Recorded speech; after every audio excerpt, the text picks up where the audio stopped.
Rápidamente, y no es queriendo, como dicen, seguir en esta batalla que tenemos, pero a veces escuchar la gente que defiende a gobiernos pasados, cuando pensamos que lo que ocurrió está tan distante, es difícil usted imaginarse cómo o con qué valor lo hacen. Porque, por ejemplo, ayer escuchando al expresidente Leonel Fernández, yo preguntaba qué había pasado con todos esos datos que él tenía cuando él era el especialista en manipulación de datos, de estadísticas, y que atento a eso, te envolvía en un discurso prácticamente fascista para poder llevar a la población y tratar de tenerle los ojos vendados en cierto modo. Justamente en días pasados se escuchaba a este joven Juan Ariel Jiménez, ¿verdad?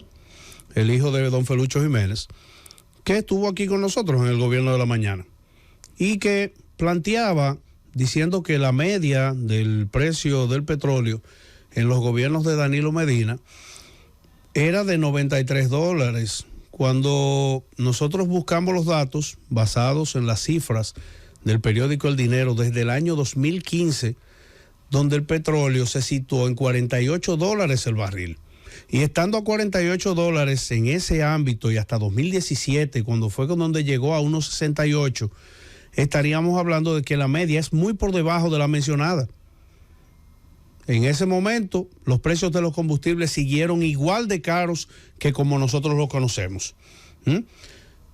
Recuerden que en ese periodo, desde el año 2012 y hasta el 2019, no hubo ningún tipo de situación, ni situación internacional, no hubo guerras, no hubo pandemias, y era un periodo de franco avance, donde había bonanza, donde había estabilidad.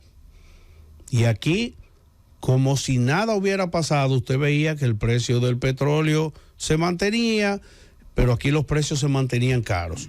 ¿Qué costaba un plátano en el año 2018 y 2019? Como tanto se ha mencionado el plátano, dígame qué costaba, porque costaba los mismos 30 pesos que hoy se está pagando por un plátano. Y que si Leonel Fernández, así como él lo decía ayer, hubiera sido quien estuviera dirigiendo el país, a lo mejor se estuviera cotizando en los mercados de la bolsa de valores el plátano. Porque ahí sí es verdad que los precios subían y bajo el manejo de las estadísticas trataban de engañar al pueblo para mantenerlo pasible y silente.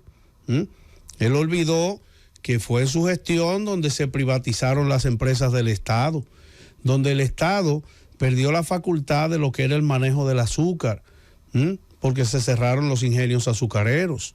Aquí se privatizó la electricidad. Hubo de hecho que rehacer un concurso para volver a recomprar, a tener otra vez el control de la CDE, porque eso se le había entregado a otras empresas privadas. Entonces creo que es demasiado el hecho de que traten de juzgar, o en este caso, de seguir queriendo venderle al pueblo la idea de que en aquellos gobiernos todo era bien, cuando eso no es cierto.